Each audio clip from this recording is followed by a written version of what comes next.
Afternoon, everyone. Hope you are well and enjoying your soup. It's very much weather for soup now, isn't it? Sandwiches are sort of becoming too cold. Soup, pot noodles, porridge, I don't know. Enjoy your lunch anyway. Today's video, as you can tell by the title, is on Declan Rice. I left this. I've seen his comments after the game when England played on Sunday night against Kosovo.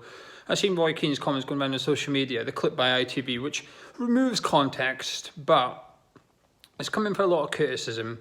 And I do think Roy goes a bit overboard on Declan because, he gets asked where he needs to improve or whatever, and he says, where do I start? Now, that sets the tone straight away.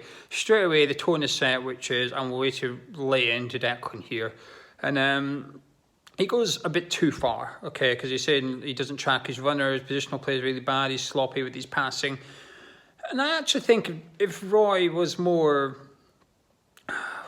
conservative with his criticism, if he was a bit more, if he explained a few things more and wasn't so critical, I think he would have a couple of points, actually, because I don't think his passing is sloppy. It might be unadventurous, it might be safe, but certainly not sloppy. Does he fail to track his runners? I'm not so sure. Is his positional play bad? I'm not so sure about that either. But there's other things he could have picked up on. So I think he's a bit bitter, isn't he? He's got no loyalty to Declan whatsoever through country or West Ham. He's got no loyalty to England either. He's there as an ITV pundit, and his only loyalty is to his paycheck, and he's done his job because ITV were then able to put a clip out and get loads of retweets off it. So arguably Roy's done his job there.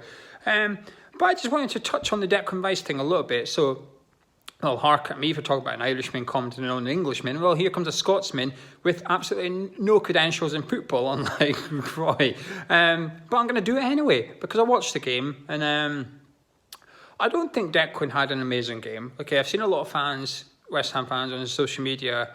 They're very protective of Declan, and I understand why. Okay, if Declan has a bad game, it doesn't really get mentioned. If he makes errors, doesn't really get mentioned. The Burnley game, everybody was talking about Roberto, understandably so. But not many people on social media were pointing out about how, Declan lost his man for the first goal. Everton's second goal. Not loads of people were talking about how Declan Rice got skinned and then arguably stood still and let Sigurdsson run off and have a shot. So he seems to get away with more than most. And I can understand why to an extent, because last season in particular, his performances were of a very high standard and his consistency was very good. And when you do it for that long, expectation rises as well, doesn't it? We now expect Declan Rice to have a 7 out of 10, 8 out of 10 every week because that's what we're used to. I don't think his form has been particularly great for the last few weeks. Why, I don't know. Is he tired? I don't like to say that because I think it's sort of like, I know burnout is a thing, but he's been playing football for a year and a half, 2 years now, week in, week out. He's only just made it into the England squad. I know he had his UEFA Nations League in the summer, but he got his 4-week holiday afterwards. He just missed pre-season a little bit. So I don't know if it's fatigue, because here comes a Scotsman in me. Callum McGregor last season played more football than anyone in the world, I think. I think he played more minutes because he played for Celtic. They obviously won all the domestic trophies as well, so he's playing in cup competitions as well as the league. Then they had that little European jaunt in there, and then he was playing for Scotland as well. And he's still doing it again this season. He's playing every single minute. So I don't think it's fatigue as such, but his form's just been off a little bit. And I don't think he was amazing for England on Sunday. I thought he was okay, but he wasn't bad. He did a good block at the end, and he helped with the first couple of goals for England. But he certainly wasn't spectacular. And I'll be honest here, I think Harry Winks outshone him. I think Harry Winks was getting on the ball and moving the ball a lot better than Declan was. And you could argue that that's not Declan's job. And it is hard to stand out as a defensive midfielder in a game with that pace on Sunday night. But I just thought Harry Winks showed what we're missing with Declan, which is the passing.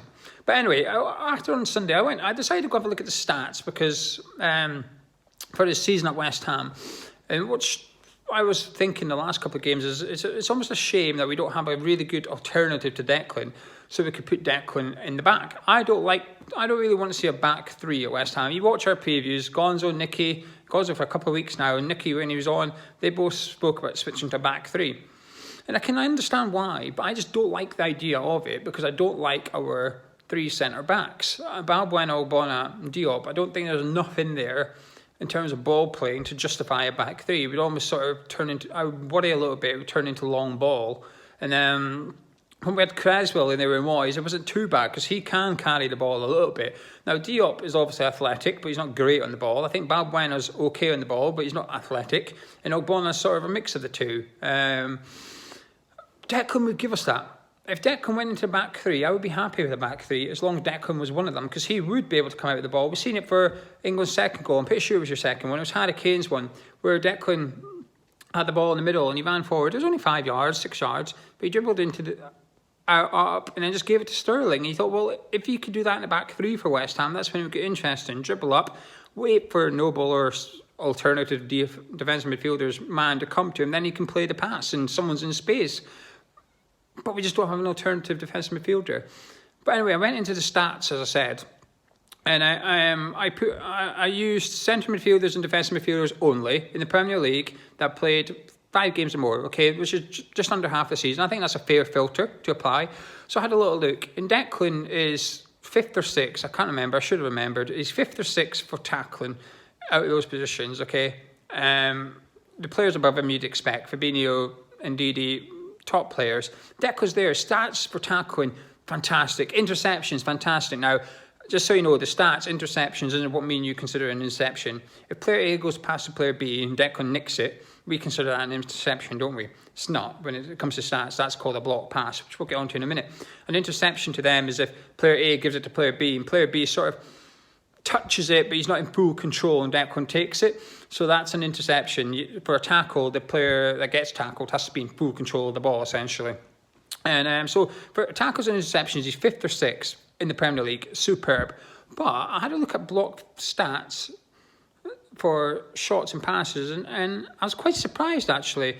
He drops down to about 30th for the block shots. Now, considering how many shots West Ham receive, before I clicked on it and had a look, I expected Declan to be faring pretty high in that stats, actually. James Collins always used to be near the top of the stats for West Ham, as you'd expect, and clearances. He used to be top for both out of the whole league. And I expected Declan to be near the top. Considering, remember, this is only centre midfielders and defensive midfielders as well, so you'd expect Fabinho and Fernandinho and all that to, well, maybe not Fernandinho, because, yeah, Fernandinho as well, because it only includes their games as a centre midfielder, not as a centre back. So you'd expect them to drop off because they don't concede as many shots. So I thought Declan would be well up there. He's down at his late 20s, I think, 28th or something on the list. So I was a bit surprised. I had a look at block passes, which is when he intercepts a pass, basically. And he dropped further down, away down to 40 or some 39th, I think it was. I find that quite worrying, to be honest with you, that our defensive midfielder isn't breaking up play. He's doing the tackling, he's doing the hard work, but he's not breaking up the play. And there's plenty of ex-players out there that have turned pundits now that have suggested that Declan would actually be better playing as a centre-back, that he's showing the ability and the qualities to play centre-back. Declan playing defensive midfielder for West Ham is fantastic. He's excellent for us. But defensive midfielder at West Ham is different to what it would be for Man City or Liverpool or England. Okay, and this is where I think he falls down for England a little bit, because you're expected to do more. You're expected to do more than tackle. You've got to be able to intercept stuff. You've got to be able to play the passes. And that's what the difference is, in my opinion, between Fabinho and Declan Rice. That's the difference between West Ham and international Champions League players. And I do wonder, I would like to see Declan in centre-back, but the problem is we just don't have someone to take Declan's place in centre midfield to allow him to drop into the defence. But the stats were a bit... They're not everything. I know they're not everything. We can see Declan with our eyes, okay? We can see he plays well for defensive midfield. But there's certainly indicators, and I always think it's a bit naive to completely dismiss stats. And it's funny, because everybody dismisses them, now and again, use them when it's to argue their case about something. So they've got an opinion, and they see a stat that backs that opinion up. They're quite happy to use it. But when there's a stat that goes against their opinion, oh no, don't want to see that. No, thank you. Do not want to see that. Like the perfect example, there's a page on Twitter called The Other 14, which concentrates on the non-top 6, the Sky Sports top 6, as I call it now, the non-Sky Sports top 6. Anyway, so they took chances created and they broke it down into sort of chances created per game, so they used game time and stuff. And Yarmolenko was 2nd or 3rd in the league, and Lanzini was above Anderson. I thought that was interesting. When I quoted on Twitter, the interaction was really low, but if I was to put out something like Roberto is crap, the interaction would be really high. And it just sort of, I just find it interesting that people don't want to see that Lanzini contributes more stat-based, Lanzini contributes more chances than Anderson. But anyway, I'm going off a complete tangent here. Gonzo does it, so it's fine. This is Gonzo's series. I'm just stealing it while he's absent for yesterday and today, but he'll be back tomorrow, I think. And so the stats certainly suggest Declan is maybe better suited as centre-back. Would he be a good centre-back for a top club? Well, we'd have to see him there first, but in terms of his ball playing, that's certainly one advantage, because while he does do this sideways and backwards, as you call it, the safe passes, you get away with that at centre-back. That is what you need at centre-back, and actually that's what you want, because too often centre-backs are a bit direct, aren't they? Boot it long, have it, off it goes, see you later. Declan won't do that. Declan does try and keep it tidy. But anyway, to wrap this up, I guess what I'm trying to say is Declan played okay for England. The criticism for Roy Keane wasn't justified, but I do think that we overprotect him as a fan base. So you can sometimes see a different game to people, but sometimes I think you see it through claret and blue specs too often. We're probably guilty of it. I'm guilty of it. Gonzo's guilty of it, especially with Lanzini, actually. That's the one player that me and Gonzo were pretty crap at for criticising against, but also maybe seeing what we want to see and not what is actually there. And I think there was a little bit of that with West Ham fans with Declan. To be fair, I've seen a lot of people say he wasn't that good, but I've seen the majority trying to say, hang on, he was excellent, and I think excellent was pushing it. Stats-wise, it was interesting to see who was in the top for all the stats consistently. And I mean, Ndidi's just turning out to be an absolute monster, isn't he? If you watch this channel for a couple of years, you know I've liked Ndidi since I've seen him, but my word, his stats are alarmingly good. But also there's players in there that might surprise you. James Ward-Prowse was in there. Billing, there's an opportunity there for West Ham to go get him in the summer. When Huddersfield went down and went to Bournemouth, he's in there. Nakamba, he's got a really good name, isn't he? Marvellous Nakamba, the Villa player. He's in there. Are these better defensive midfielders? James Ward-Prowse is not a better defensive midfielder, but are these guys better defensive midfielders than Declan? I don't know. Declan's a top player. I'm not worried about his form because I know he will become good again. Okay, it's just a blip. He's allowed it. He's expected. But maybe it's just a shame that he's sort of got to play defensive midfielder at West Ham by default. And is it his best position? I used to think it was, you know. But this season, I'm not convinced it is.